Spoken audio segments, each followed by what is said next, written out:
Hey guys, so today we're going to be working on something that I've been trying to get done, or that I've wanted for over a year now. I've wanted a better hose reel for my backyard. I have about 100-foot hose, and the one I have sits on the ground, and if it gets full, like it does, it just tips over. It gets caught on itself and then it falls over. So I did a little research, saw what the big YouTubers were using, and decided to go with the Eley hose reel. So I'll show you what I have done so far, and then I'm going to unbox that and put it together. Alright, so this is the hose reel that I've been using. You can see that my hose needs to go all the way to the backyard. I think it's a 75 100-foot hose, and this thing just gets jam-packed, and when you pull it, it tips over. So I decided to bite the bullet, buy one that is going to last me a long time, and be done with it. So we dug the hole. I had an auger, dug that hole, and we're gonna get the 4x4, put it in there and see how tall I want it. Put a bag of concrete, a little Quickcrete, pack it back in, and let it sit tonight, and we'll install the hose tomorrow. Alright, so I went and looked at the instructions for this hose reel mount, and it says cut your post about waist high. I think I'm gonna go about 4 inches higher than that, which my 4x4 post is 8 feet long. The post hole that we dug is 2 feet deep, and I'm gonna cut 30 inches off the top. So it'll be 2 feet in the ground, however much is left, and then 30 feet from the top of that 8 foot is what'll be cut off. So we'll get that going, and we'll concrete that bad boy in. Alright, so I got the post in there. It's 2 feet in the ground. Like I said, we're gonna cut 30 inches off the top. So from the top down, there's a little mark with a Sharpie here, which is just a little bit taller than waist high. And they said to mount your, or put your post about waist high. So I want it a little bit higher, and I can always mount it a little bit lower. So we're kind of taking a little bit there. So. Alright, so we're going to be putting some Quickcrete in that hole. I have a little 6-inch level that I'll be using to level it. I'll show you a little bit of the process, but I'm not going to film the whole thing.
Alright, so that's it for putting in the post.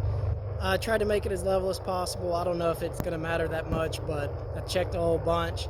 I put a little bit of dirt at the bottom so it wouldn't lean quite so much when I was putting in the concrete.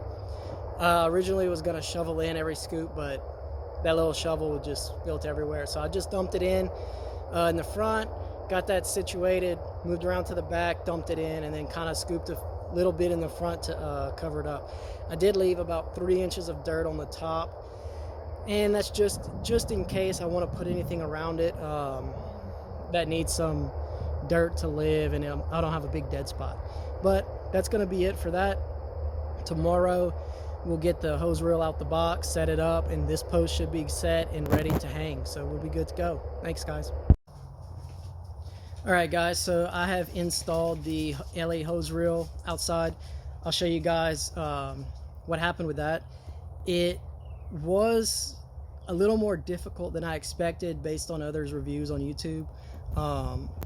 It took me a while to figure out exactly the process, because when you get the post mount, it tells you to switch to a different set of instructions. But what I should have done is I should have put the mount onto the post and then installed the hose reel onto that. But I put the mount on the hose reel and then tried to install the whole thing onto the post, and it was a little awkward, but it wasn't too bad. I'm gonna flip the camera around, show you guys what I have going on with. All right, so this is the mount I have set up. I undid the hose from this piece of junk, and I'm trying to thread it onto here. Now the little strap that holds the hose onto the reel right here is pretty small. I didn't want to go through the hassle of undoing the whole thing, so I threaded it from the opposite end. I think I threaded it in backwards, so now when I crank the reel, instead of cranking it clockwise to wind it up, I have to go counterclockwise, and it reels from the bottom, which I really wanted to have it go on the top.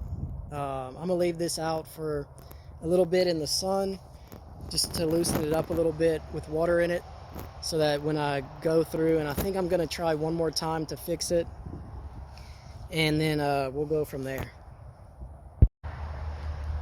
All right, so I went ahead, undid the whole thing again, rethreaded it in the correct way. So I got it rotating clockwise when I want to wind it up. I did not buy the extra capacity section. I think if I had slightly more hose, I would need it. My backyard's about 60 feet deep, and I think I have a 75-foot hose.